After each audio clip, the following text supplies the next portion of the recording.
lahat ng ating mga senior golfers.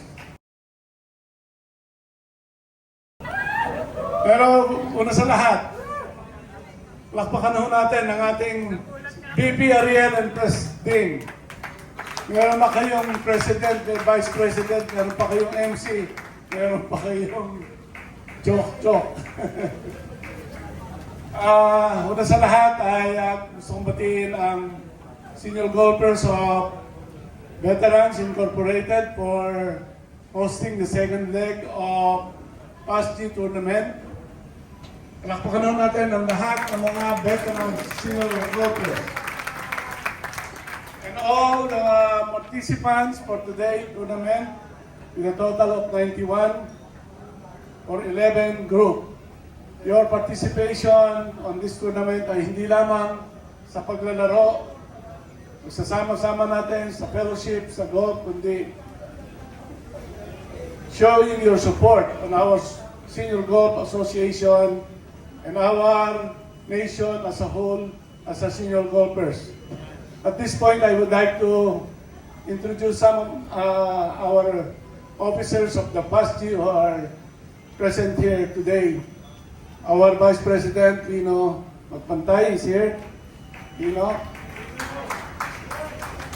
External, and our Secretary General, Nick Parilla.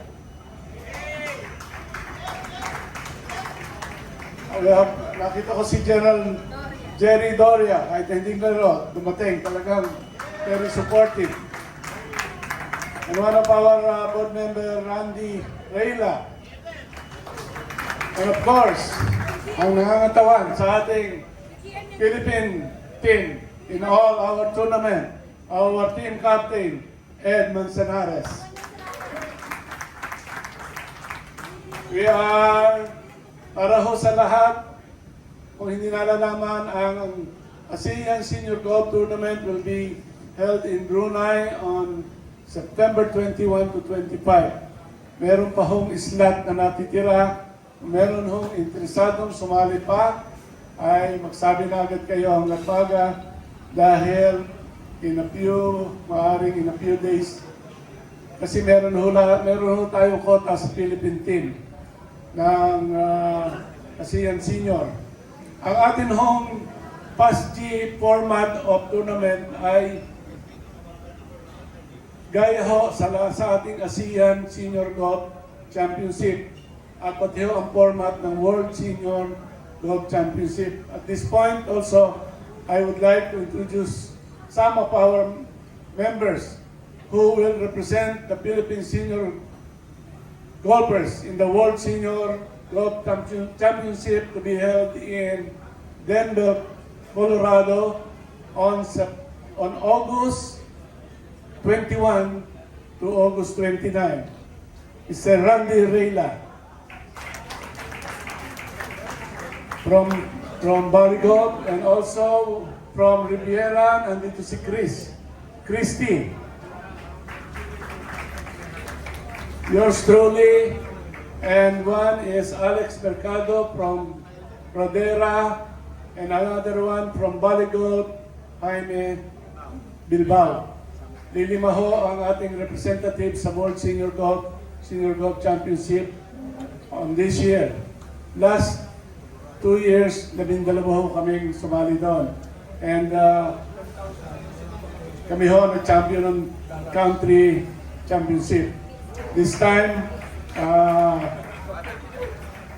sana ho, pala rin kami. So, I would like all the senior golfers, this is not just a play of golf, but this is fun and camaraderie of all our friends in golf society.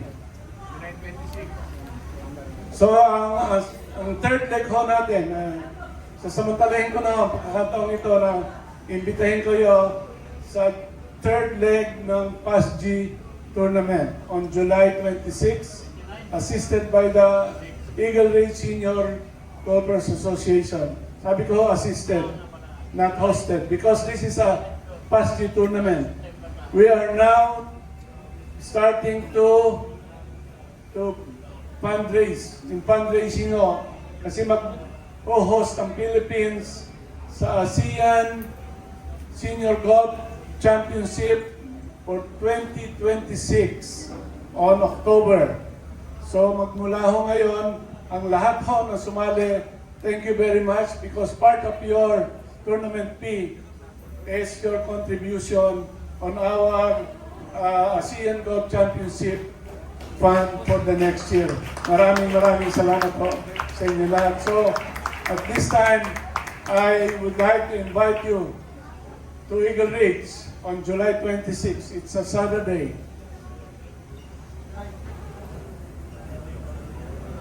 Sabi ho, sa amin, sa Cavite, sa Eagle Ridge, hindi kayo uuwi nang hindi kayo masaya.